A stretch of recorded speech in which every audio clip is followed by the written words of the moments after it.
In the spring of 1983, Kathy Gittel was trying to move on with her life after ending a troubled relationship with Keith Rosencrantz. She returned to Buhl, Idaho, and began rebuilding a sense of normalcy among her family and friends. But as the weeks passed, Rosencrantz refused to let go, and a series of confrontations drew the people around them into an increasingly bad situation. By the beginning of summer, what had started as the collapse of a relationship would leave 2 people dead. Again, another one that's escalated quickly, seems. Yes. And I like that you called that out, because I think that we've probably all had friends, family in a severe bad situation relationship-wise, and how much it affects even the other people around you, even when those 2 that are involved might think that they're hiding it or getting through it, like, Or that it's done and it's not done. no, everyone else is going through it too when it gets crazy like this. So I like that you said that.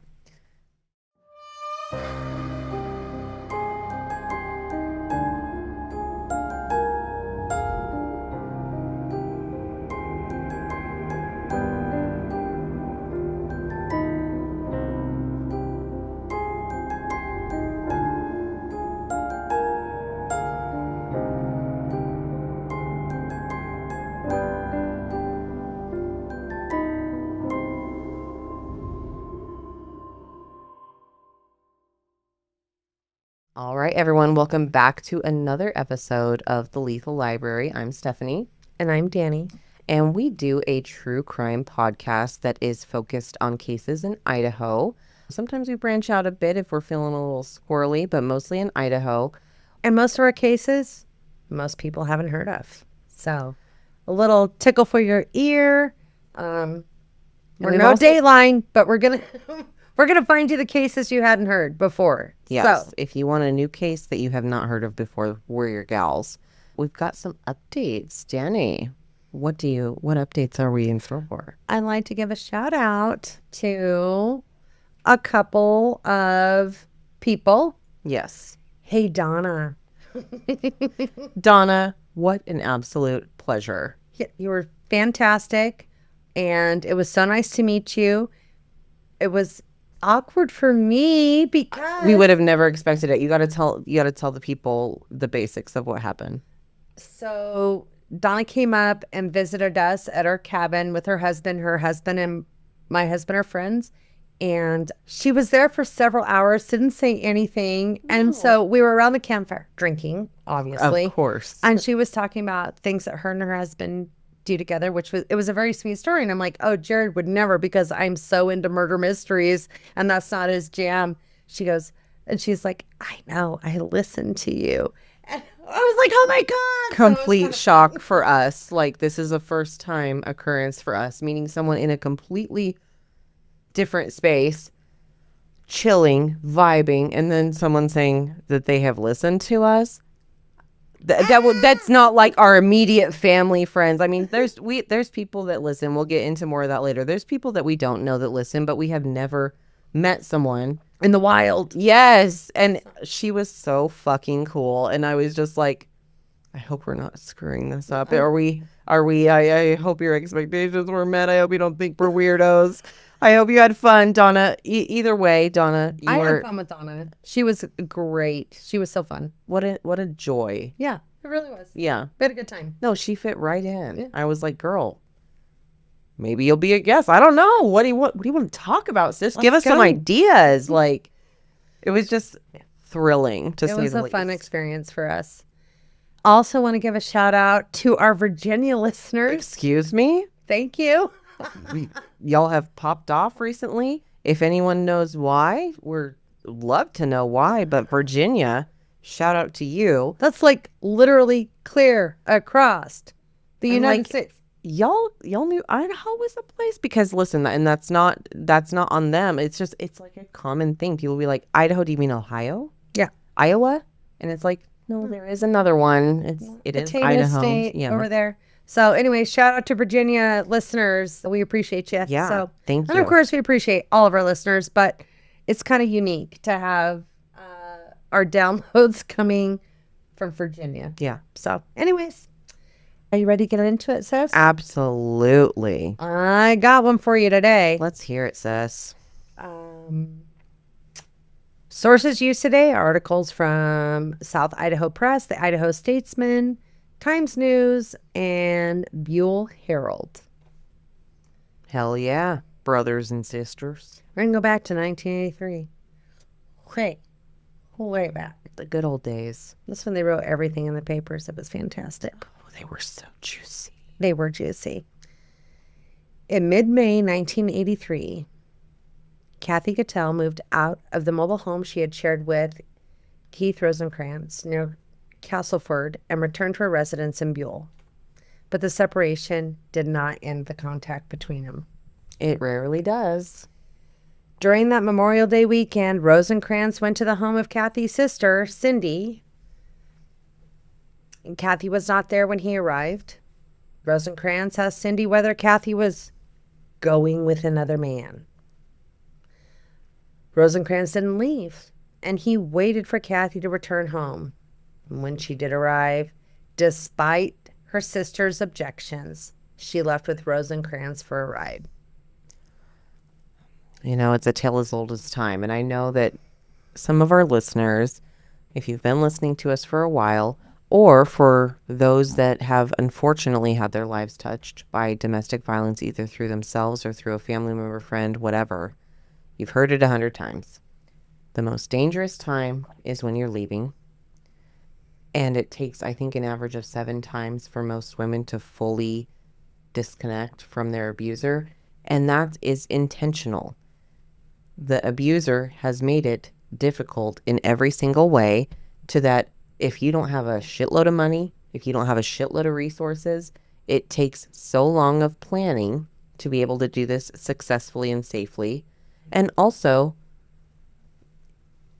people want to give the benefit of the doubt.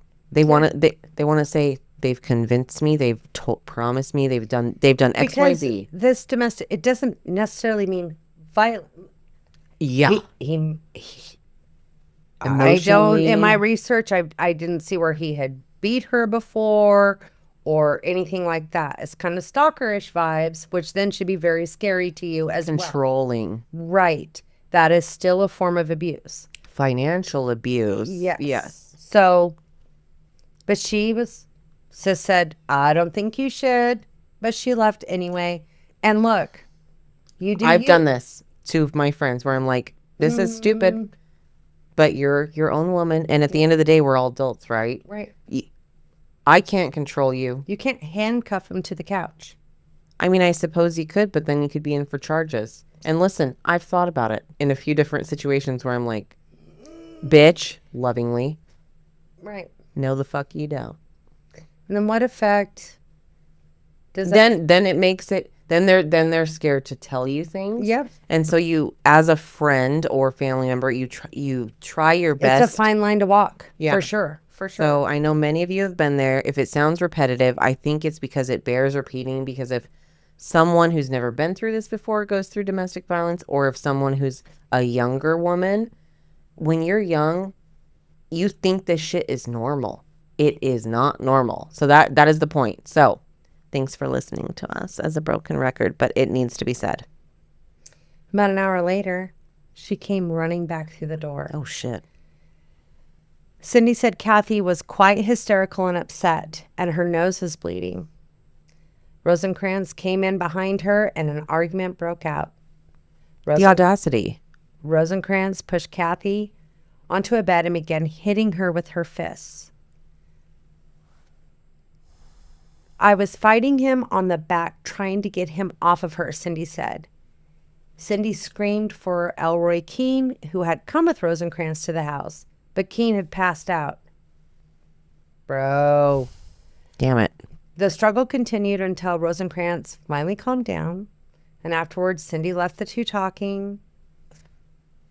In the days that followed, Kathy became nervous and frightened and was avoiding Rosencrantz.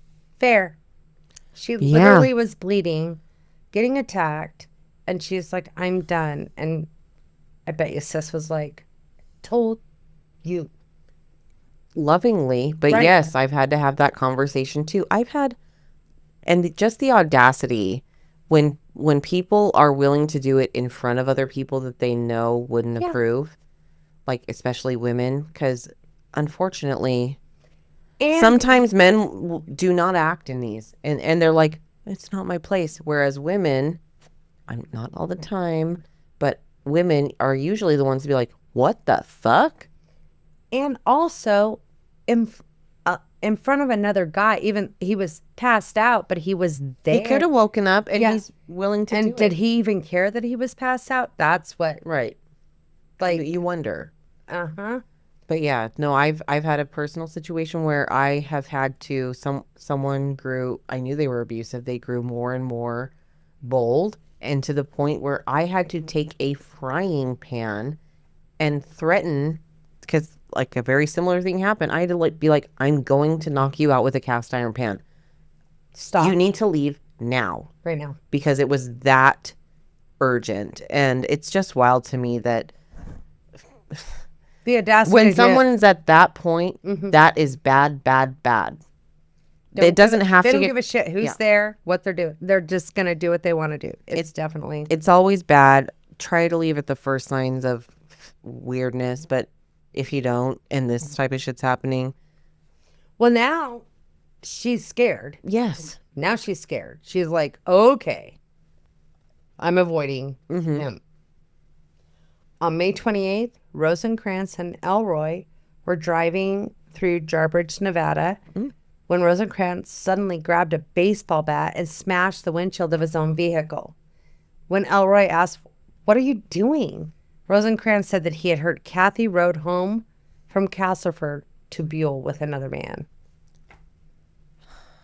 And this is where the guys need to step up to their Their friends guys. and be like, sorry, bruh. That was fucking weird and not cool. Yeah. I hate You're going to hate this. I hate these emotional outbursts for no reason from women or men. They're literally not But even. I'm just they like- weren't even there. It sounded like and not that this is an excuse, like he didn't walk into a restaurant and see her on a date. Like they were out in the middle of the desert. I don't even know where I've Bridge. been there. It's desolate. There's a nothing. reservoir Okay. there. Yeah, I was. But I mean, it's close to Idaho. It is. It is. Okay.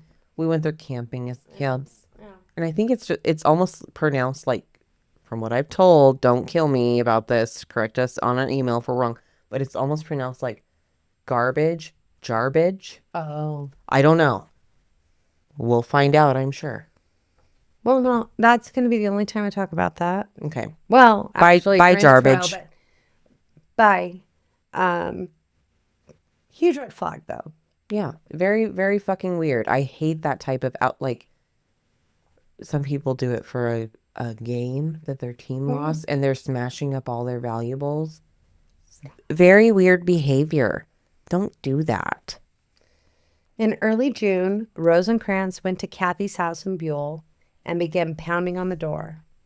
He yelled, "Let me in or I'll blow my way in." Around the same time period, a Buhl police officer encountered Rosencrantz while he was intoxicated and sitting beside a rifle in his vehicle. Hello? When the officer questioned him about the weapon, Rosencrantz told him to take it because he was going to go out and shoot himself. The officer found him drunk but coherent. Hello? 24-hour grippy sock motel immediate. And listen, I'm not saying this as if it's a bad thing. Like, sometimes you need professional intervention and for your own safety and the safety of And others. you know what? I'm just saying this is 83. If it happened, no, it would And if it happened to a woman, look up early history and hysteria in women. Disagreeing with your husband, you're hysterical. We're going to shock therapy the fuck right out of you. a little lobotomy. Yeah. Little Labat. Yeah. Let's go. And that was so I'm just. The police officer, though, did Did you find a story with all the things to piss me the fuck off, I Dani? might have. You little shit. There is a little shining star in here that I think you'll be happy with. Okay, I'll keep hope for that little morsel. But the officer did take him. Okay, During the trip to the police station, Rosencrantz talked about Kathy leaving him, and he didn't care what happened to him anymore, and repeatedly said he was going to shoot himself. Do you mind reminding me how old he is? I just want to know. Do you know? She was 30. And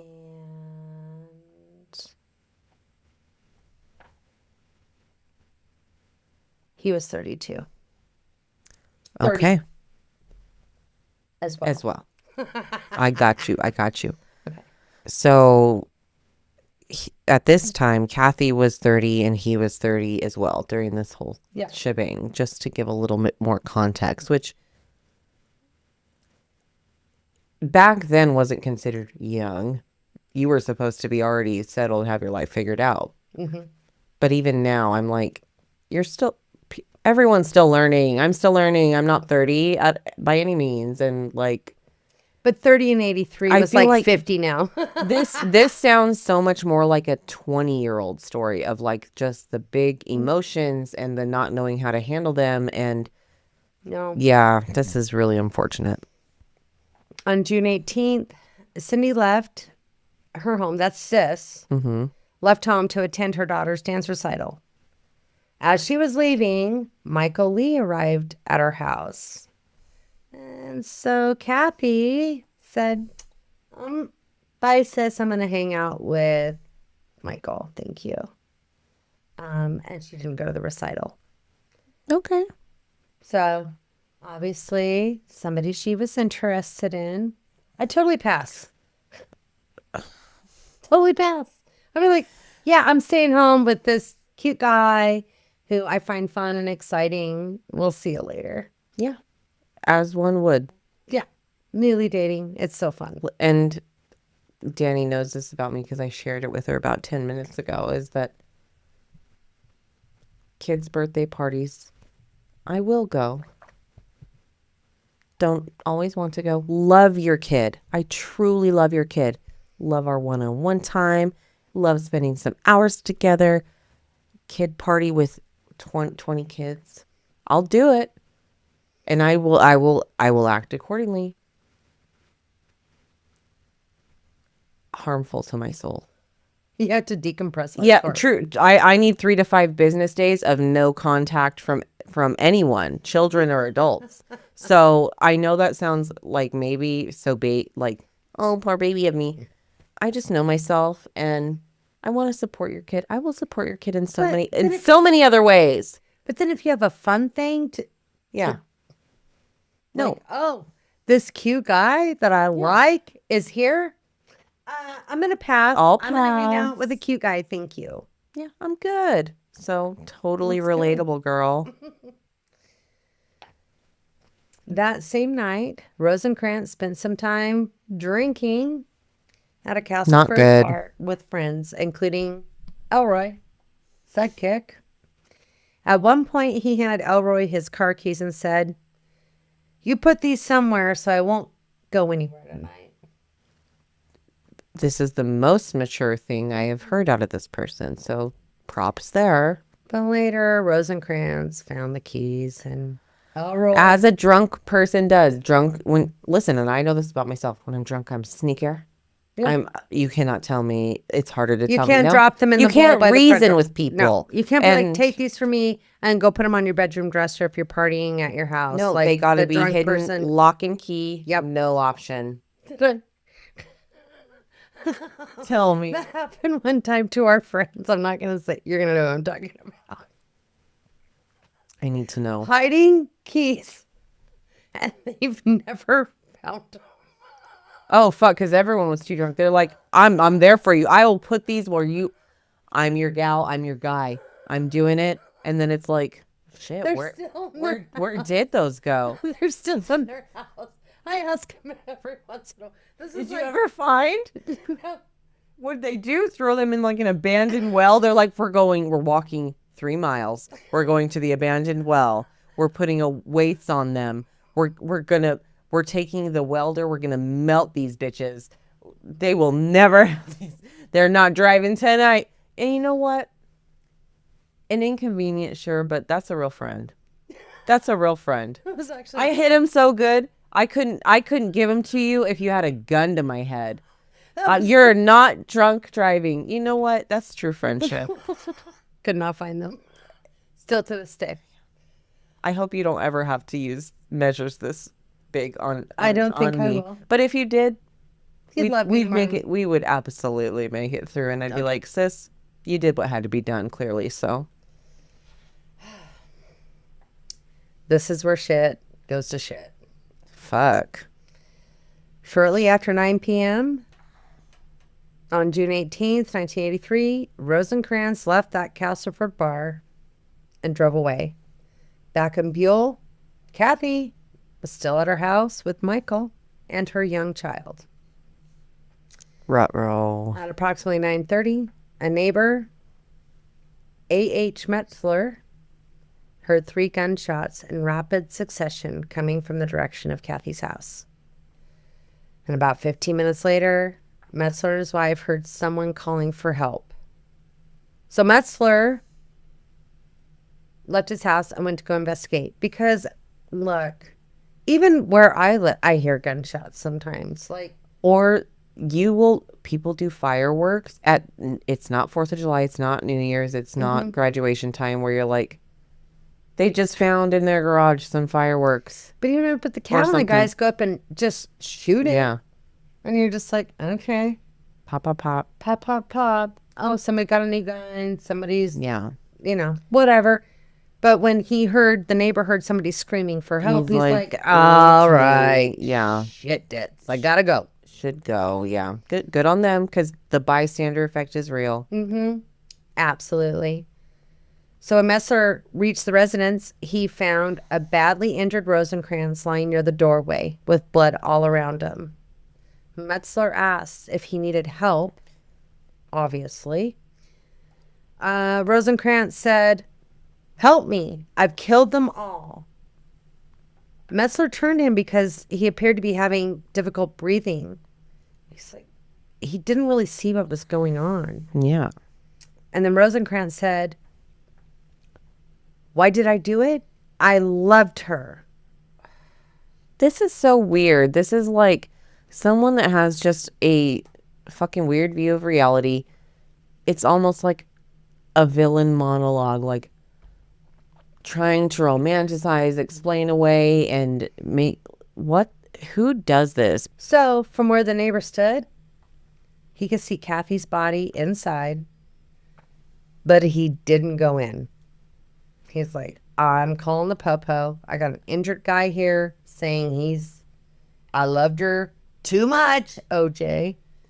Yeah. Police officers, deputies, and emergency personnel responded to the scene and found Kathy and Michael dead beside the residence. Both had been shot in the chest with a 12-gauge shotgun. Oh my God. And there was a young child inside the home. But they were unharmed. I don't know how old they were for my research. I don't know if they were a boy or girl. I'm unsure. But there was a young child. That's honestly surprising at this time that they didn't release and sensationalize that more. But I can respect it, because I can only imagine being in that position for like a pretty big event / story, and easily Googleable in these days of, people don't want to talk about this stuff, and then people can find that out in 1 second. I'm glad. I couldn't find an obit just so you know, I couldn't find an obit for either of the victims. Really? No, it was weird. This whole thing the ending's weird too, so just so you know. So near the front door, officers found Rosencrantz suffering from a severe wound beneath his left arm. A 12-gauge pump action shotgun was recovered from the house as investigators photographed the scene, marked evidence, and documented the positions of the bodies and other items found in the home. Rosencrantz was transported for medical treatment while officers remained at the residence throughout the night. The wound beneath his arm was extensive, and he remained hospitalized as the investigation continued. During the examination of the shotgun, officers lifted fingerprints from the weapon. A distinguishable print was recovered from the barrel, but it didn't match Rosencrantz. Interesting. Investigators also attempted to trace the ownership of the shotgun, but the weapon was so old that efforts to identify the history through federal records were unsuccessful. Even now, you don't have to register. Well, in Idaho, It's a little wild, wild westy out here. personal cells, you don't have to. No, record it. and there's been other... When I bought mine at the gun show and I had to fill it out. But I think that they are doing more than it's even what is expected if you're doing that. Maybe a CYA thing for their own liability is what I would guess, of being like, yeah, we're not required, but we're doing this so that you know that not ours, buddy. But personal gun sales here, you do not have to do that. And we saw that in a couple cases, like the guy that met a guy in a parking lot to buy a gun and thought it was all like, no one would ever find out. And sometimes you don't. Yeah. That guy kept a receipt. Smart. Big brain on Brad over here. Yeah. Another thing I just got to say that I think is such a mistake in Idaho, the concealed carry without having to get a permit. There is just so much valuable information you learn from a concealed carry course when it used to be required, because so many people out here think that you can just shoot someone if they step on your lawn, if they are off the sidewalk, and you can just shoot. No, they tell you. I don't think the education hurt anybody, but you can, frankly. And look, I've walked into the Wally World and saw the guy carrying the gun. I was actually just in Albertsons last weekend. Look, I don't like how he's carrying the gun. It felt weird to me. Just because we live here. Yeah. We see guns. We do. We see them on their hip. He had it tucked inside of his pants. That's just not professional to me. Thank you. If you want to put it in your pants, no shade.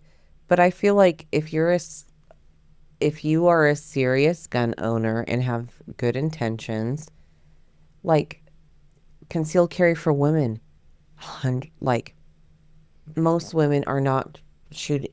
I'm sorry, but factually, they're not shooting up doing mass shootings, and I don't think that most women are carrying around a gun to be nefarious. They are truly doing it for protection of themselves and others around them. I like the guy wearing the flannel and a side holster. Yeah. I'm digging that. If it's a woman and you have the special concealed carry for your purse that you can lock so your kids can't get into it, but you could get into it if you needed it, or has love that too. Slay queen. Do not. It was weird. Putting it in your waistband is very, it just gives, I'm not a serious gun owner, which I want the serious gun owners to be carrying. Yeah. I know it's America. I know it's freedom. I get it. I just feel like inside the waistband is weird. Yeah. It's weird. Because you could see the handle, right? It's very casual. It'd be like us in a corporate environment answering a VP's email being like, yeah, bruh. 10-4. Exactly. We're clocking it all day around here. The other company is not only chopped but also unk. You would never fucking do. It's very casual. Like, if you want to be seen as a professional or responsible, and a holster, side hip, and that person could very well be a very responsible person, but why would you carry it like that? It looks very and it's no. What purpose? What purpose is it serving? If I see the guy in the flannel with a side arm, proper sidearm carrying, I'm like, I do not mind walking behind this guy. The guy with it in his side of his pants, I'm like, what are you doing, bro? What are you like what's next? Do we loop in the little trigger thing, the loop onto our keychain? Yeah, just carry it around. Well, what if you saw a little girly girl? It's like, oh, I've got my cute keychain and also there's a gun attached to it. Just like, that's just Yeah, sure, it's very cutesy, very camp, honestly. I want to see someone do that just for fun, but it's just not giving. Did not feel safe. It felt weird. Honestly, I'm like, ooh, literally ick. Like, The ick. Yes, why that's are the you doing perfect. that? Yeah. It, ugh. Vomited a Like, little. are you not an adult grown man? Why? Help me understand. Why was It that? was, don't you think, would you think that was weird? Yes, it's a choice, and I want to know why you made that choice. Bad choice. And he had a belt on. Hello? Gun. You can afford the gun, but you can't afford the the holster. the little there's holsters are very affordable. I think I paid like, for my little one that I have camping, I think I paid like fucking $20 for. Yeah. Because I really don't even want it. And it's more effective and it's safer for not only you, like, You want to shoot your dick off? or what if you're, yes, that, or if you're running, it can wiggle itself on out of there. You drop it, lose it. Anyway, I probably should have snuck a picture, but I didn't. But anyway, it was fucking weird. I just have to say. We agree, yes. But let's get back to this motherfucker. Let's go. Following the shooting, Rosencrantz was in serious condition at Yeah. Magic Valley Regional Medical Center with a shotgun wound to the left shoulder area. So strange. Well, He was trying to, yeah, okay, so maybe not, okay, but not, it was a shotgun, okay. not Not ideal for not that ideal, purpose, yeah. and also not a full thought process about No, it was that. not happening, no. Prosecutors filed 2 counts of first-degree murder, and plans were made to arraign him in his hospital room. Go Idaho. Dang. And in these times, there was no Zoom meetings. You can't just jump on a quick court Zoom. As court officials learned more about the extent of his injuries, they concluded he posed no security risks and that formal proceedings could wait. So they're like, fuck this guy. He ain't going nowhere. We're not going to file anything, yeah? Okay. I mean, okay. On June 21st, prosecutors moved to squash the arrest warrant. The murder charges remained on file, but the action allowed authorities to discontinue the armed guard stationed outside Rosencrantz room. And if you listen to any of our podcasts from the fucking 80s, everybody's so worried about tax dollars being spent on these criminals.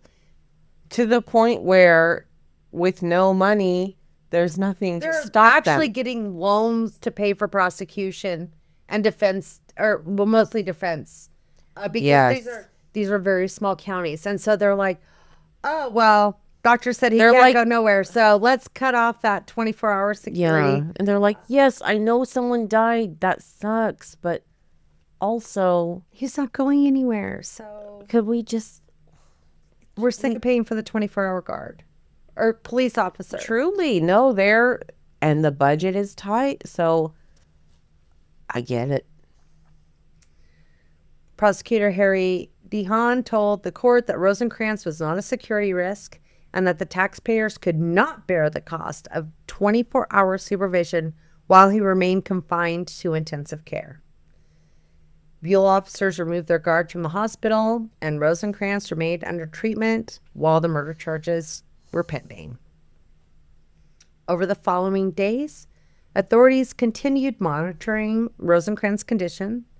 Prosecutors received updates several times each day from the doctors while they treated him.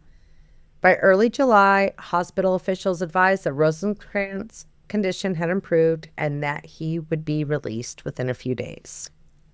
Okay, are we locking it down? Because this is the era of escapes. You're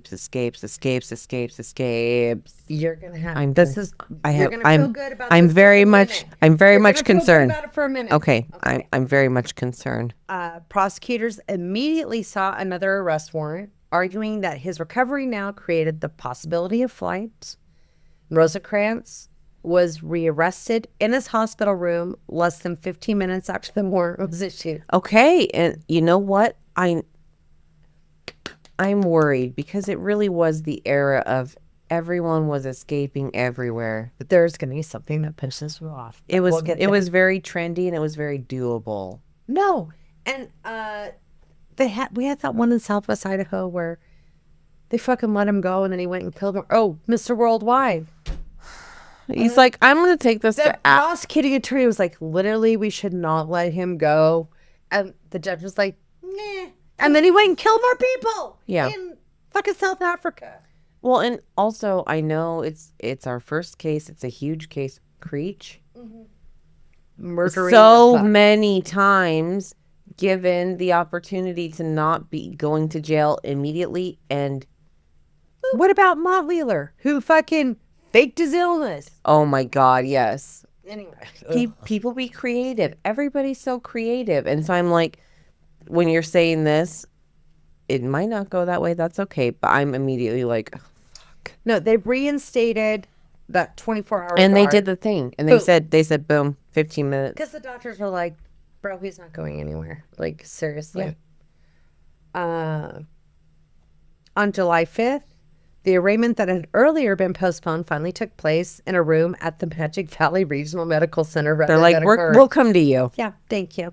Dr. Rodney Swartling informed Judge Charles Brumbaugh that Rosencrantz's condition would not interfere with his understanding of the proceedings, which is important for appeals. Medically cleared, folks. Prosecutors charged him with 2 counts of first-degree murder and the deaths of Kathy and Michael. The charges carried the possibility of the death penalty. No bond was set because the charges were capital offenses. So they said, no chance. You're going straight to jail, motherfucker. Yeah. Rosencrantz waived his right to a preliminary hearing within the 14 days, and prosecutors said he'd be transferred directly to jail once the doctors actually discharged him from the hospital. Okay. I like this. He was not ready, but the doctor said he will be ready. They said, well, we are going to keep you posted. But, fun fact, for me, the wound eventually cost Rosencrantz his left arm. Whoopsie.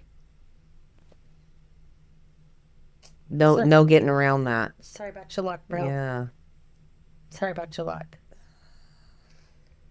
Once released from the hospital, Rosencrantz was held in Twin Falls County Jail without bond while the case proceeded towards the preliminary. Because we are not letting you out on bond if it's a maybe. It's a capital crime. Death penalty. Nada. You're burnt. On September 16th, 1983, Stoker appeared before the magistrate judge Michael Redmond and asked that the bond be set at $20,000.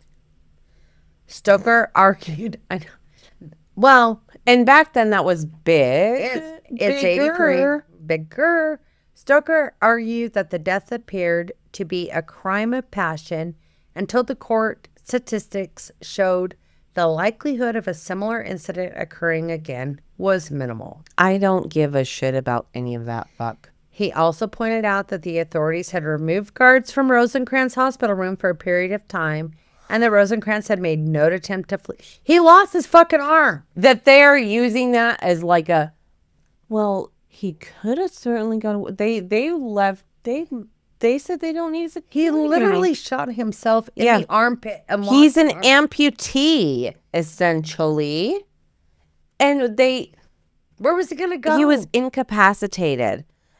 If you have someone in a coma and you don't have guards, they're like, they didn't use guards. Obviously not. They're not in a coma anymore. Sorry. So we are, just so you guys know, again, I know we've talked about it, but we're exceptionally we cocktail, but we're cocktailing. Yes, and I feel like I won't speak for you, Dani, but on the verge of a possible mentee B. I'm not wanting it. You've had a thing. I don't want anyone to call for me. You're gonna be so mad. Okay, this is gonna be. I feel in control, but let's level set. Let's put a pin in that. Let's circle back. He also pointed out that the authorities had removed those guards and that he didn't attempt to flee, but the deputy prosecutor, Candace Kemp, opposed that request. I think he's a time bomb, and it's necessary for the public to have him under lock and key, Kemp told the court. Kemp argued that the nature of the charges alone justified continued confinement.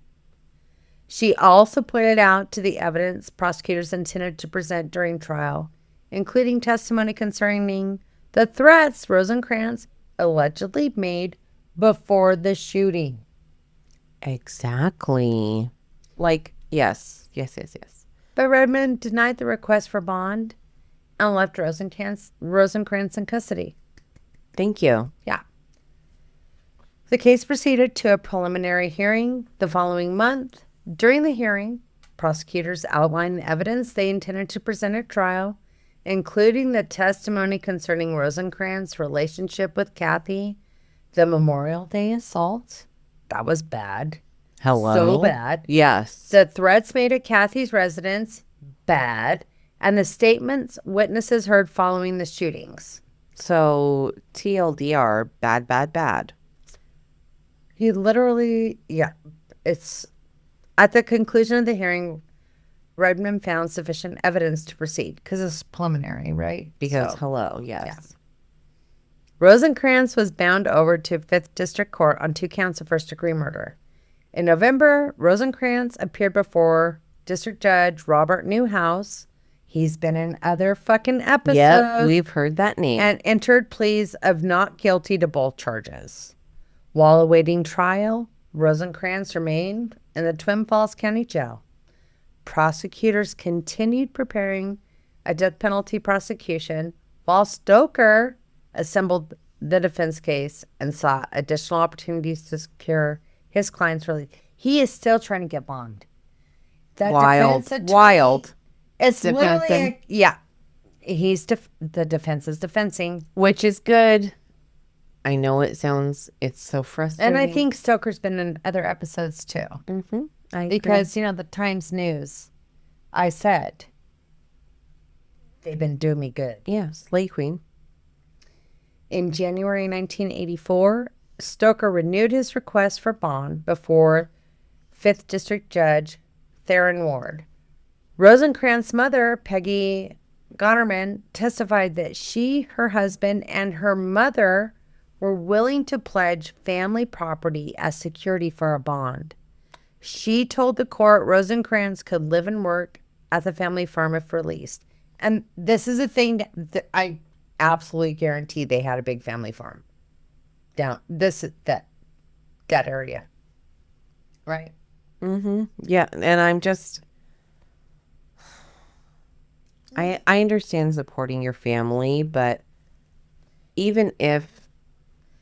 He's literally on fucking first-degree murder charges, which, And with a semi... that's not bondable. With a semi-admission of guilt confession, in my opinion... I did it because I loved her too much. no Attorney good. Stoker argued that Rosencrantz has strong family ties and no history suggesting he would flee. Twin Falls County Sheriff Deputy and jailher Gary Stringer testified that he had known Rosencrantz before the shootings because it's a small county. Mm-hmm. And he didn't believe that he would attempt to escape. He literally testified that. The sheriff. Rosencrantz also took the stand. He described a criminal record consisting primarily of misdemeanor traffic offenses and a conviction for driving under a Dewey. Deweys. Multiple Deweys, folks. Maybe. I'm lying. It just said one. Just the one. Ward asked Deputy Prosecutor Dennis Voorhees whether he believed Rosencrantz would run. Quote, I can't honestly say yes. He replied, People run Voorhees! People run for so much less. Yeah. You're telling me a potential death sentence. That's the worst that it could get. You're telling me you don't know if there's a potential. Anyone in their right mind, whether guilty or innocent, if I was innocent of a crime and I was convicted of that, and this time in Idaho when they're passing that shit out like candy and got it wrong many times probably, bitch, I'm in Jamaica. I'm in Cancun. I'm in South Africa. I'm going to Antarctica. I hate the cold. I'm not getting if I'm truly innocent, fuck no. Even if I'm guilty, Maybe. The urge it's For preservation. Yes. big word for me. Thank No, you. but Dani knows. I know what I mean. We are right there. Self-preservation. Yes. Voorhees, nevertheless, that he said, I don't think he'll run. He opposed the request, arguing that Idaho law prohibited bond in cases punishable by death. Well, thank goodness. Stoker countered that the Idaho Supreme Court rules superseded that section of the statute. Voorhees suggested the case be tried sooner rather than releasing Rosencrantz from custody until the state could be ready within 3 weeks. He's like, do not let this guy out. We're ready. We're ready to roll. 3 weeks. Let's go. Moore disagreed and set the bond at $30,000. A short time later, Rosencrantz family posted the bond. And it's $3,000. Yeah, 10%. And I know that's a lot in the 80s, but not a lot, like not unimaginable if you pool together resources or have someone that. That's probably like 30,000 now. I'm not Googling it. I'm not doing it. I feel like maybe half that. So 3,000, maybe 15. Sure. Someone will give us the answer. It wasn't enough for capital. No, because it's 10%. Well, and their whole property, but they're banking on them. But anyway. A short time later, Rosencrantz family posted the bond, and he was released from jail. Amazing. The prosecutor's office immediately sought to have the bond revoked. Kudos. The matter came before Judge Daniel Hurlbutt. I'm sorry. Gotta giggle at weird names. Who denied the request and allowed Rosencrantz to remain free pending trial. Of course, because why wouldn't you? You know what I think a lot of this had to do? He was missing literally a fucking arm. You want to see? They're like, oh gosh, he lost an arm trying to commit a murder. Poor guy. No arm. I'm searching, and maybe my mind will be changed when I hear the full story. But I'm searching for what's that one clip where it's like, I'm searching for it. I'm trying to find it. It takes you that long. It does. I'm trying to find the empathy, and I really am, and maybe I'll get there. Stay tuned. As the trial date approached, Stoker filed a motion seeking a change of venue. Clap, clap, clap. He argued, and I'm not opposed to this, and we have not, and I'm going to speak. We have not been opposed to this because if it prevents An appeal. Do it. Stoker argued that publicity surrounding the case has saturated the Magic Valley and made it impossible for Rosencrantz to receive a fair trial. Copies of articles from the Times News They got shouted out. and the Buhl Herald Go Buhl. accompanied the motion. Stoker alternatively asked that the jurors be summoned from the outside area and questioned individually. He also filed a motion seeking to suppress statements Rosencrantz had made to law enforcement officers. Suspicious. The venue motion came before Hurlbutt. I'm sorry, I'm such a child. Say it again. Such a Hurlbutt. Stoker argued that the newspaper, television, and radio coverage had exposed prospective jurors to information about the case and created preconceived notions. Yeah. He also requested that jurors be sequestered during the trial. Fuck us gummy, bro. And Voorhees opposed those requests. People may read about the case in the newspaper, but typically they forget about it, he said. True. Hurlbutt denied the request for the change of venue, finding that publicity surrounding the case had not been so extensive that an impartial jury could not be selected. He's like, yeah, but Anyway, during the same hearing, Stoker moved to dismiss the charges. He argued that evidence presented at the preliminary hearing established that only 2 people had died during an altercation, and that did not prove premeditation. I'm sorry. I feel like cocaine was very popular. Was he maybe I didn't get any indulging? think Maybe it he was- was indulging when he I think submitted it was this. a drink. Well, little drink. Maybe a little. Maybe he liked to have a little toot. Maybe. Ms. Stoker told the court, "That's all we have." What? He's trying.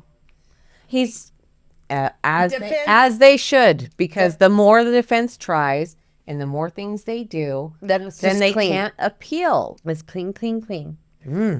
Voorhees argued that the evidence was sufficient and that the questions concerning intent could be decided by the the jury, and that is true. Hurlbut took the motion under advisement. In April, he denied the request. So he's like, "We're not changing shit. We're here. Let's go." Stoker then sought, and I also think that the judge considers the financial burden Yeah. of bringing people in or moving it out. Stoker then sought to delay the trial while pursuing an appeal challenging whether sufficient evidence had presented at the preliminary hearing to support 2 counts of first-degree murder. He's like, what murder? What murder? I love that sound. What murder? He was a great guy. What murder? Hurlbut denied the request, and the Idaho Supreme Court later refused to halt the proceedings. Like, they're taking this up. It's like, dude, there's 2 people dead. 1 guy is shot with his arm gone. Oh, and it was his ex-girlfriend with another guy. Hello? With those motions exhausted, jury selection finally began. 4 women and 8 men, along with an alternative juror, were chosen to hear the case. Only one, but okay. I think We're on two's better. teensy. Yeah. Yeah. The jurors were sworn and instructed not to discuss the trial, or expose themselves to news coverage. Opening statements began the following morning. Voorhees told jurors the evidence would show Rosencrantz deliberately killed Kathy and Michael on June 18th, 1983. And I'm so pissed off I could not find any obits. I have to say that again. If you guys find some obits, send them. He outlined testimony that the state expected to present concerning Rosencrantz's relationship with Kathy, the prior threats, the events leading up to the shootings, and statements made immediately afterwards. 2, of course. Exactly. Yeah. Like, did you not just fucking tell the neighbor? Stoker responded that the evidence would not establish premeditated murder and argued that alcohol played a significant role in Rosencrantz's behavior. Probably the alcohol, yeah. Sure. Premeditated? And listen, I understand that alcohol can make people do things they would normally do. I have also, but most people, they're doing something that's silly, goofy at the least that they wouldn't normally do, or it's mildly uncomfortable for their friends, a little bit weird, or it's, girl, we had to put you in the Uber and accompany you home. Yes. Mm-hmm. For most people, it's not. Gosh darn it! I had a few too many shots of the whiskey, and I went and killed people. Oh, no, listen. Yeah. He told jurors that the defense would present evidence that Rosencrantz suffered blackouts and memory lapses after drinking, and that the state could not prove the deliberate intent required for first degree. So as long as you're plastered as fuck when you kill someone, All right. you're good. Get blackout drunk and murder. This is not actual legal advice. Do not listen. But that's being thrown That's out. that's the defense. Which Now, listen. I'm being sarcastic. Listen. Yeah. Listen. That defense is not defensing. That defense is trying badly. Before testimony began, Stoker challenged the manner in which prospective jurors had been questioned during selection. Hurlbut agreed that, and I can't stop laughing. Can't. I tried, and you did it so good. And if I would have just shut my fucking trap, but alas, here we are. Hurlbut agreed that an irregularity had occurred and offered to declare a mistrial. After consulting with Rosencrantz, however, Stoker declined the offer and elected to proceed with a jury that had already been selected. And unfortunately, I don't know what that hissy fit was about. I don't know. But a hissy fit did happen. Yeah. And then Rosencrantz is like, okay, well, never mind. Let's just go.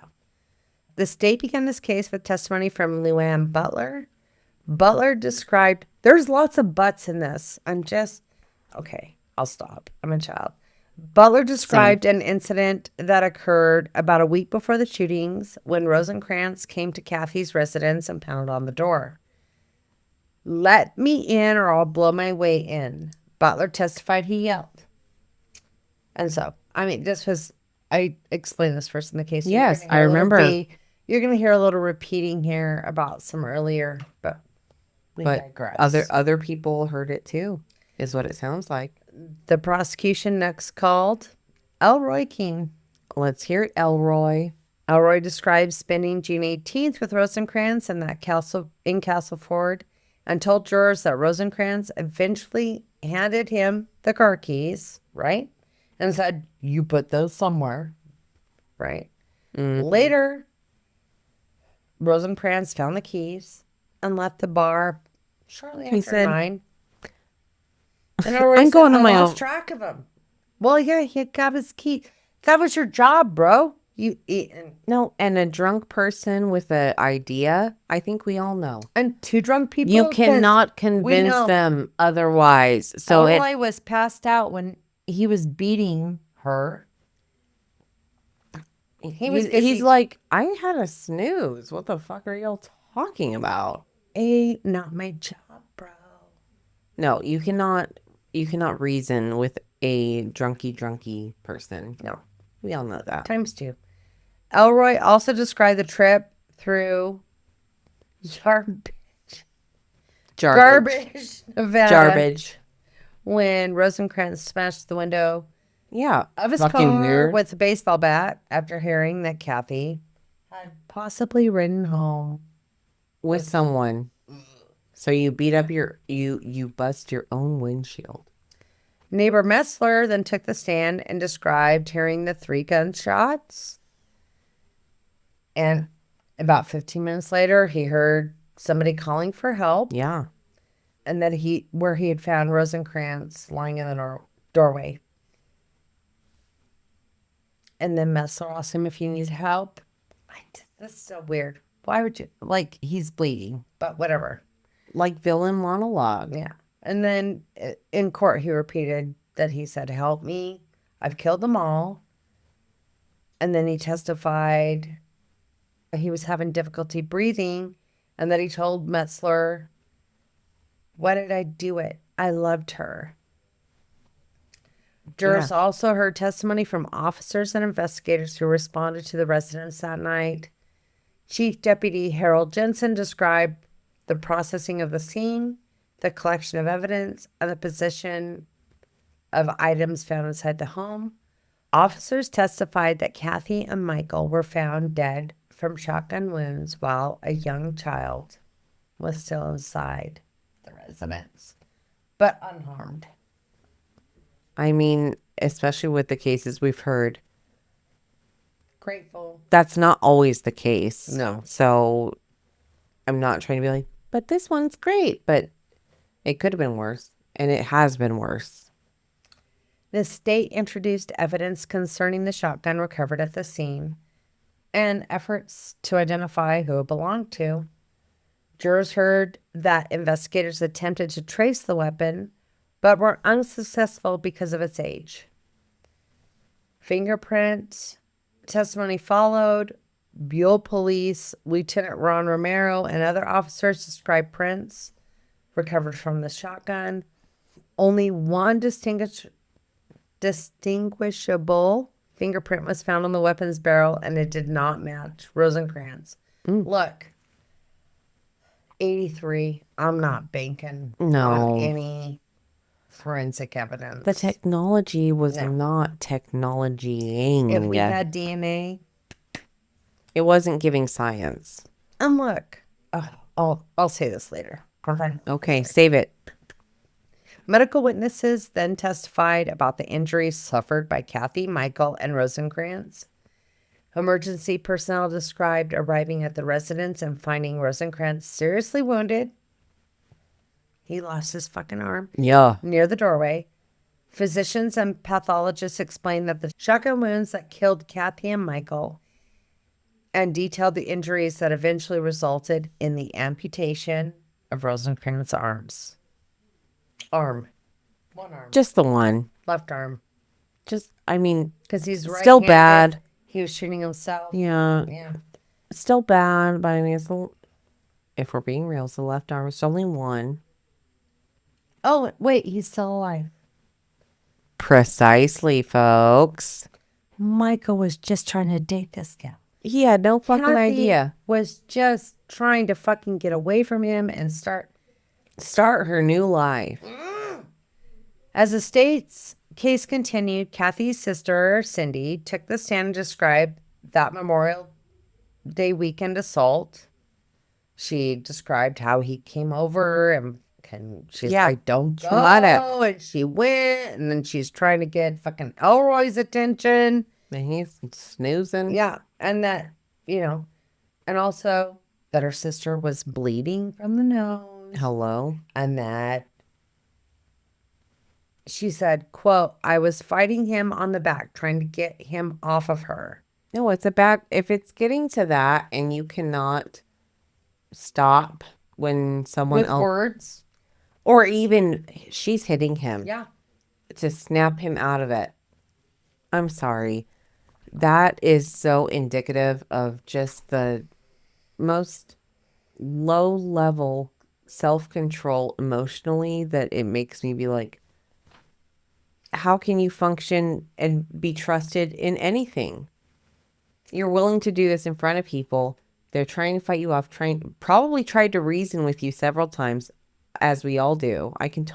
We've all seen this play out. And you cannot. And you just have to. Well, during all of this testimony, defense be defensive. Of course. It doesn't seem like they're defending well, but that's their own Zucker business. objected repeatedly at her testimony and at one point moved for a mistrial after the testimony concerning Rosencrantz's suspicion that Kathy was involved with another man. So he's like, he's trying to dodge the premeditation that comes with this. Hurlbut denied the motion and allowed the trial to continue. Because she's just fucking telling the story.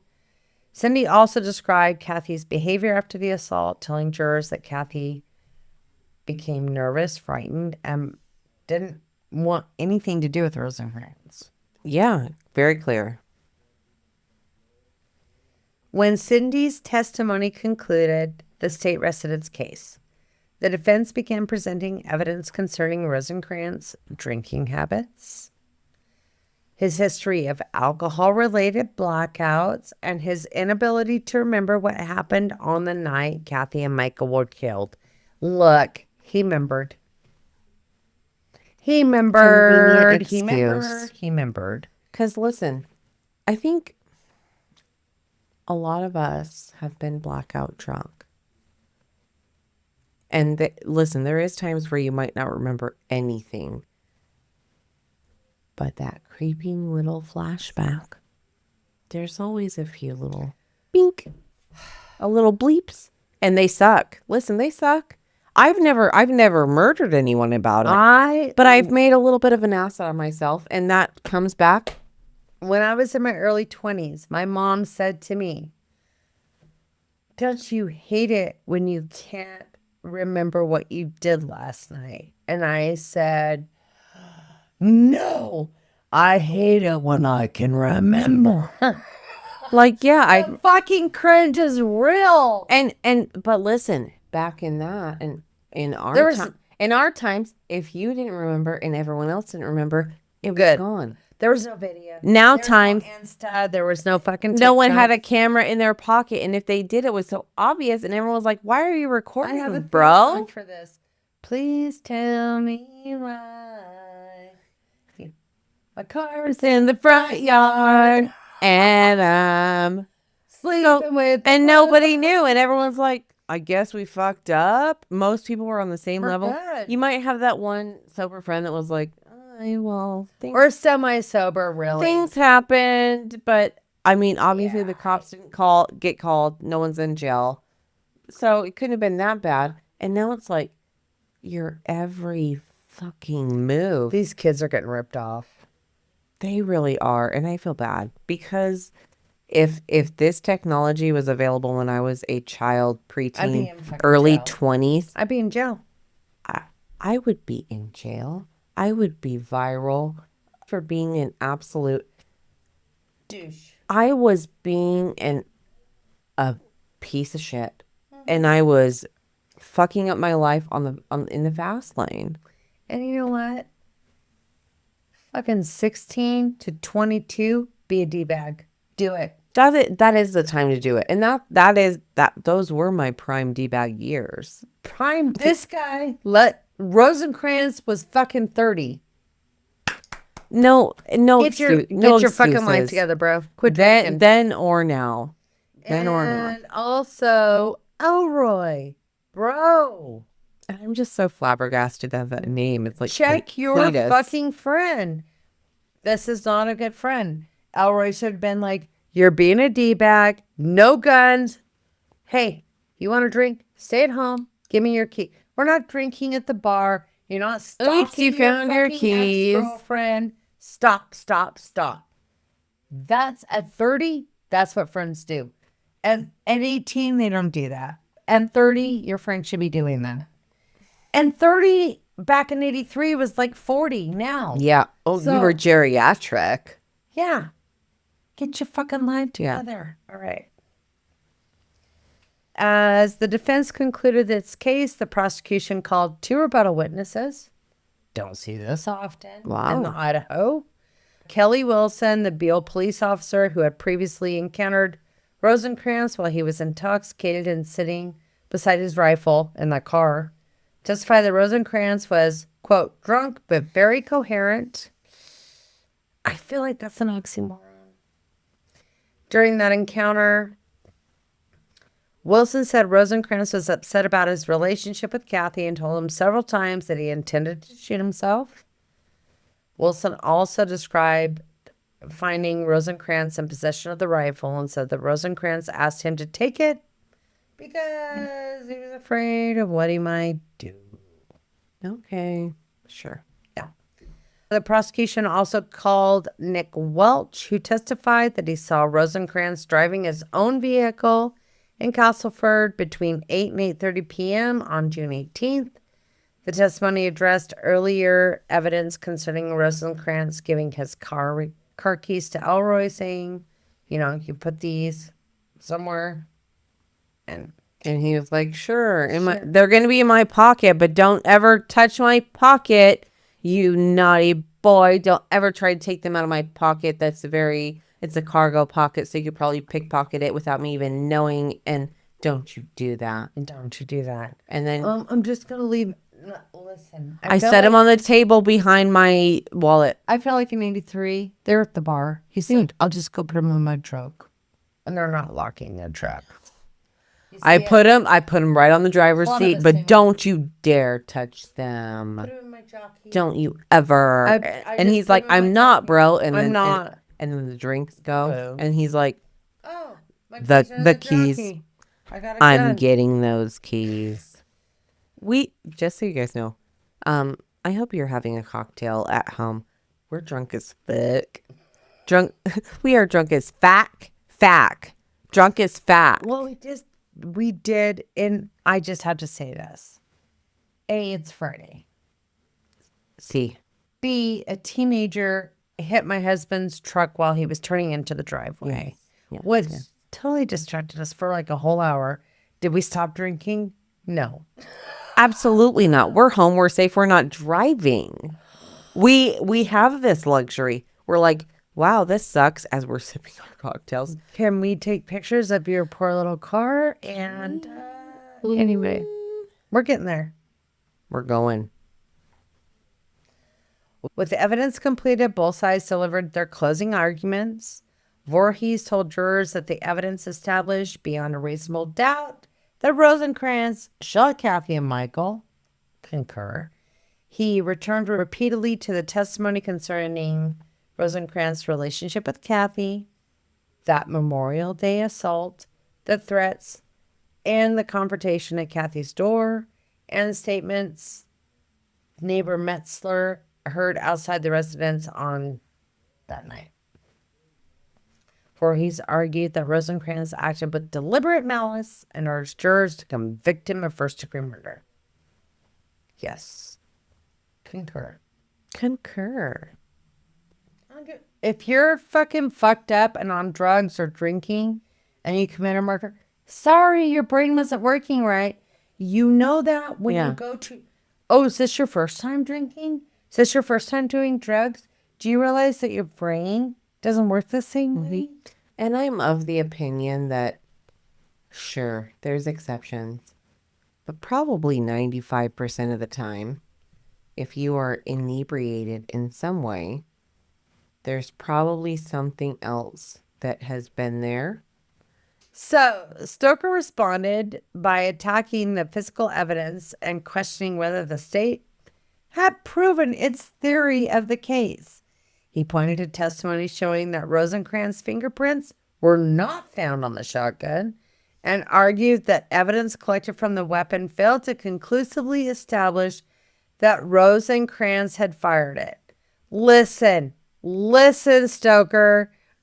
You didn't have an alternative fucking gal that did it. There's no alternative. Where's the doubt? That's your job. Also, it's 1983. I promise you, today, DNA done. Oh, you're fucking done. Stoker also returned to testimony about Rosencrantz drinking, arguing that alcohol affected his behavior. That's a him problem. Yeah, fuck and off. the judgment and the evidence did not support a finding of premeditated murder. That is your bro's problem. Okay? Hurlbut instructed the jury on the law governing first-degree murder, second-degree murder, and voluntary manslaughter. Why are these all the options? Why? Jurors were told that first-degree murder required killing committed willfully, deliberately, with premeditation, and with malice aforethought. They were also instructed on voluntary manslaughter, which involved a killing committed upon the heat of passion or a sudden quarrel. The jury received the case and began their deliberations. They be deliberating. Jurors deliberated for nearly 9 hours during the first day without reaching a verdict. And then shortly before 10 p.m., I just can't. I'm so sorry. Hurlbut halted proceedings. I would change my name.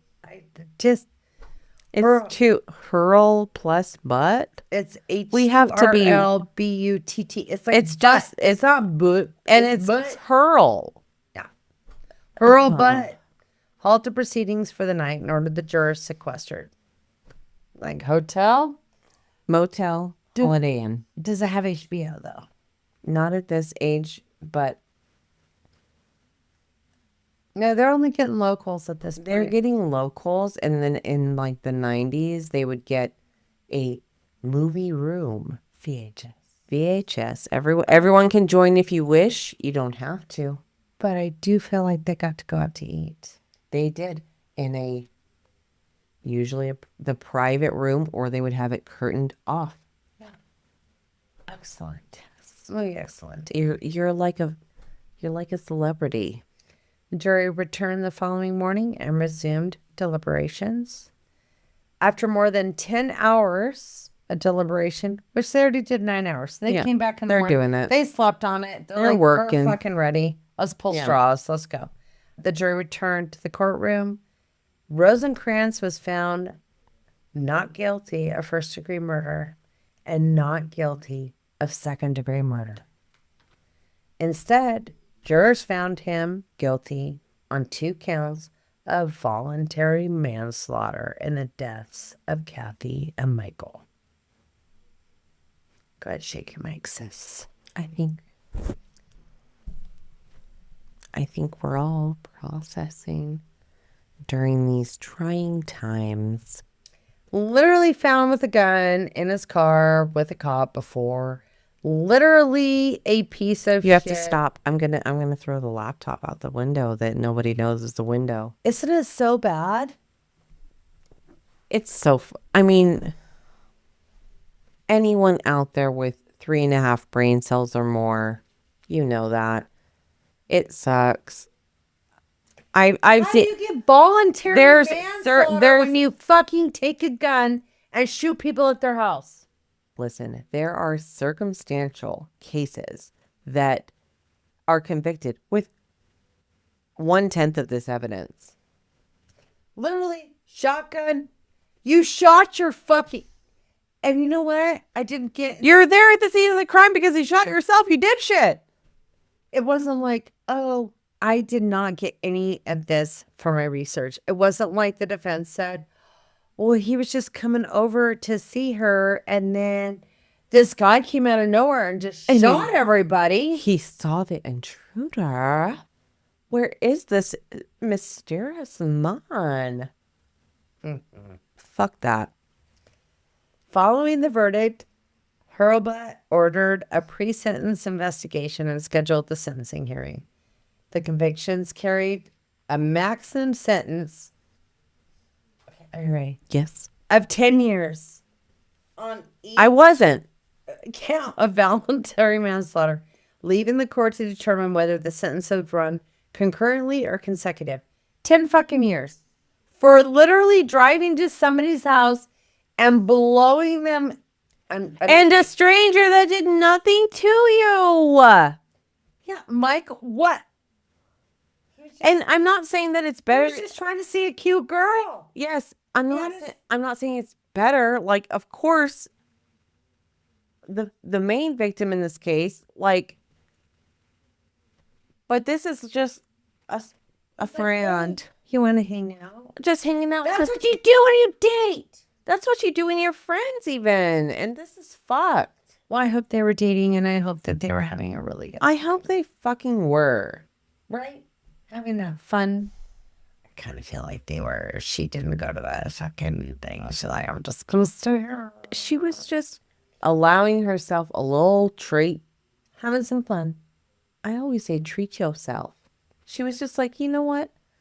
I should. This is what I imagine. I don't know. She's like, why not? A little dip my toe in some fun. Just dipping the toe. She wasn't doing a cannonball. No, let's watch a movie. Maybe have a beer or two. Hang out. Baby. Good. Just playing. We're going to hang out. No, this is fucked. Life. And then you have some psycho motherfucker who's already been. Hey, I'm back again. You fucking cunt. When the sentencing hearing was held, Stoker urged the court to impose a single 10-year indeterminate sentence. What the fuck? He argued that Rosencrantz no longer posed a danger to society. How? I'm sorry. The people that think like this and do this shit, they very rarely heal. He's defending and said the court should view the punishment as retribution rather than deterrence. Whatever you say, bub. Big words. Stoker told Hurlbut that Rosencrantz was unlikely to commit another crime and argued that when sober, He's, quote, a fairly mellow guy and an easy person to like. He's a murderer. To support that argument, Stoker called Rosencrantz's stepfather, Lyle, to testify. Lyle said Rosencrantz had been living with the family while free on bond and that he had not been drinking alcohol. Rosencrantz also took the stand and testified that he had only consumed 1 glass of wine while released pending trial. You'll be back in jail today now, sir. Stoker compared the case to other voluntary manslaughter sentences imposed in Idaho and argued that a 10-year sentence would be consistent with those cases. True. In the past. And doesn't make it right. No, and we've had this argument over even second degree murder and how 5 years. And then we get out murder again. Or there's some states have other stipulations where it's like 1 year. Like they're not sentenced to that, but this isn't a car accident. Like he fucking, because that's a whole different. Because I can he literally went to their house and shot them, and then shot himself. He's a fucking idiot. He's missing an arm. It's not manslaughter, an accident, or negligence. You don't negligently walk your fucking shotgun in and shoot 2 people and yourself. That's planned. That takes determination. That takes thought over multiple minutes. Hello. Stoker told Hurlbut, I wouldn't want to change places with you. There are people who have suffered in this case who will never be satisfied with what the court does. So he's asking for the best. He's saying nobody's going to be happy, but you should give me the best result out of this. Voorhees asked for the maximum penalty available under the law. He requested the 2 10-year sentences and asked that they run consecutively rather than at the same time. He rejected the defense argument that alcohol excused or substantially reduced Rosencrantz's responsibility. And it does. You get it. You're drunk and you hit somebody. Fuck you. Yeah. You're bad. It's your bad for being drunk. We can all allow ourselves to let our emotions run rampant if we don't have to face any consequences for our action, Voorhees said. But individual responsibility is the cornerstone of our system. He promised to kill her if he found her with another man. That is what he promised to do, and that is what he did, Voorhees said. He went through with his word 100%. Prosecuting. And that's, again, why I'm like, you couldn't get first, couldn't get second. But I don't know how the jury ended up voluntary. I'm not going to bash the jury. It was a different time. Fuck. At the conclusion of the hearing, Hurlbut declined to sentence Rosencrantz immediately. He's going to be a thinker. And that's cool, fine. And unlike that. And do it to avoid, again, a what? Appeal, precisely. Instead, he announced that he wanted additional time to study the case and prepare a written sentencing order. I love this. The judge postponed sentencing and said he would issue a written memorandum explaining the decision. Jesus, that was a lot of big words for me this far. So good. When the hearing reconvened, Hurlbut entered a 21-page sentencing memorandum and imposed the maximum sentence allowed by law. Slay King. Rosencrantz was sentenced to 2 consecutive 10-year prison terms for a total of 20 years. At least he got It's something, yes. In the memorandum, Hurlbut wrote that Rosencrantz appears to be a ticking bomb, set to go off at any time without warning. Concur. I'm sorry. Literally. Most women hearing this and hearing the defense, they could tell you that and be 100% sure of it. Because once you see this type of shit, I'm so sorry. Anytime. Barring any insane amount of rehabilitation and counseling. And even if that, sometimes it just makes these men better at excusing their behavior. They just learned how to therapy speak you. Oh, wait. Listen what the judge says. I want to hear. Mr. Rosencrantz's generally nonviolent and withdrawn character belies his danger to society.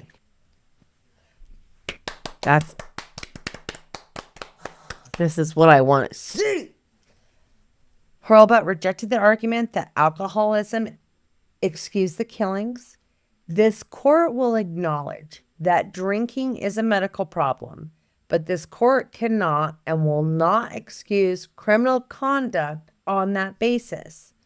Although the disease of alcoholism may explain criminal conduct, it is in no measure serves as an excuse for such conduct. Thank you. The court must also seek to deter others who so believe and would similarly act. They want to set a precedent of, yeah, you can't just get shwasty-wasty and be like, You can't. well, be a fuck, I killed a shit everyone. show. Whoops. Can I have 5 years, please? Hurlbut also rejected the defense's argument that imposing the maximum sentence somehow ignored the jury's verdict of voluntary manslaughter rather than murder.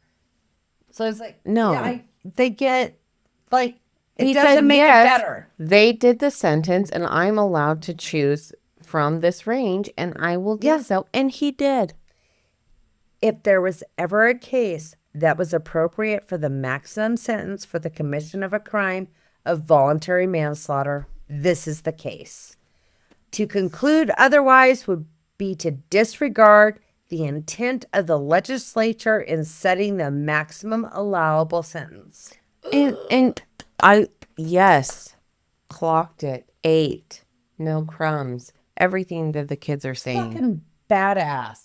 He's like, look, flaking. just because he got voluntary doesn't mean that I cannot fucking hand his ass to him. He said, yes, you did do the manslaughter, which I don't think he agreed with, but he went with it. He said, I'm trusting you. Sure, manslaughter. He has to go with the jury. This is what I have in my bucket that I can do.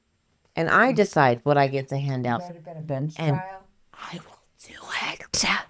You better got life. Yeah. This is a life. Yeah. This is a Fucking for life. sure. And it's, in my opinion, open and shut. I know it was a different time. That's okay. You can't be fucking creepy, weird ex-boyfriend and go shooting your ex-girlfriend and new boyfriend. You And breaking fucking dick. your own windshield. Again, this weirdly misplaced rage that some men have. And Weird. fucking, she comes in with a bloody nose, runs into the house. What does he do? He follows her, still continues to fucking... In front of people. You have a problem. Yeah. He's not just this innocent little guy. No. Rosencrantz sat quietly through the proceedings. After the sentence was imposed, he met briefly with his family members before deputies escorted him from the courtroom. Of course, there was the pills, and it was unsuccessful. Duh. The convictions for voluntary manslaughter deaths of Kathy and Michael and the 20-year sentence imposed by Hurlbut was upheld. And are you ready for the most disappointing thing? I don't know, but tell me. I can't tell you where he is today. I can't tell you where he got out. There is fucking nothing on IDOC.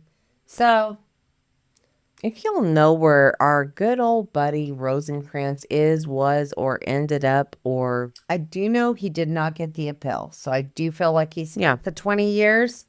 No newspapers. Nothing. So, normally I like to give you that little juice at the end. Help us, please. We're poor. I mean,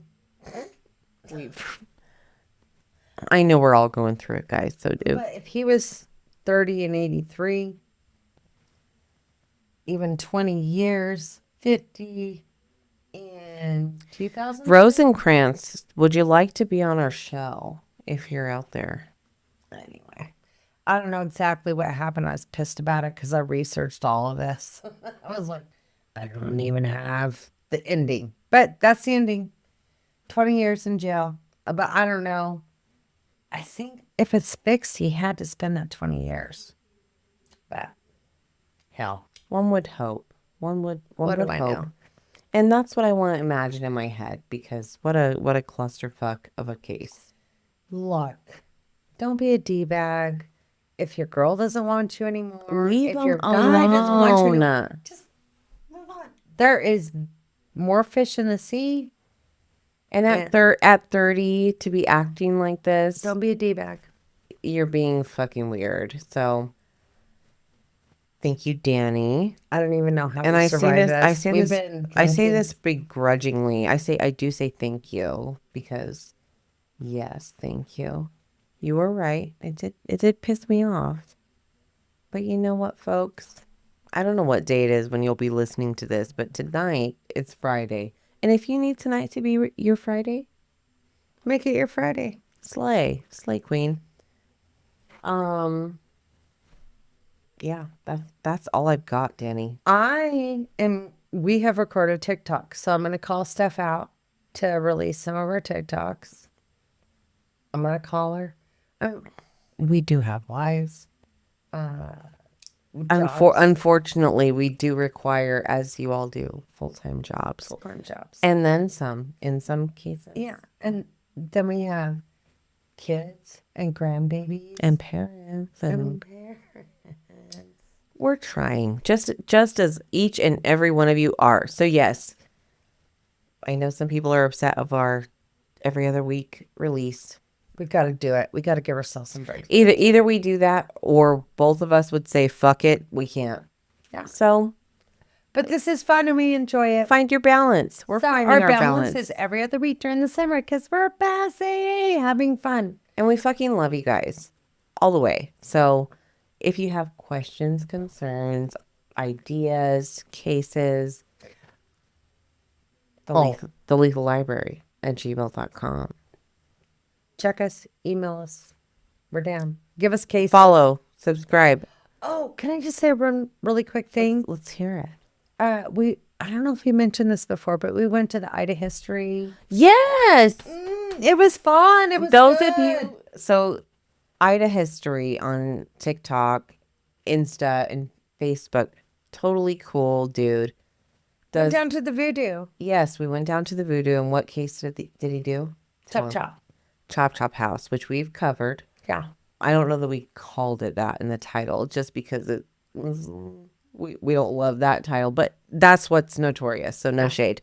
But no, I liked the presentation. We had a good time. We had some drinks. We got to see some pictures. We got to hear some tea. Thoroughly enjoyed. So Mark, shout out to you. Thank you. And he's doing another one too. Yeah. And he chatted with us after. We thought that was so cool. Yeah, he was so cool about it. So that's awesome. So anyways, shout out Idaho history. Yeah, I think it's June 11th. June 11th. Yeah. It is. Sorry. We're trying to be responsible, guys. So, but anyways, go check out Idaho history for that. No, we had a great time, and I've heard people that have gone on his little tour. They have like a little van or a little walking tour. They do tons of stuff, and I've heard some people in my work have done it, and they're like, "This is legit." We need to do it. So props, Mark. Thank you for a great time. Thank you all. And all I've got to say is 10-4 rubber fucking ducky. Fuck yeah.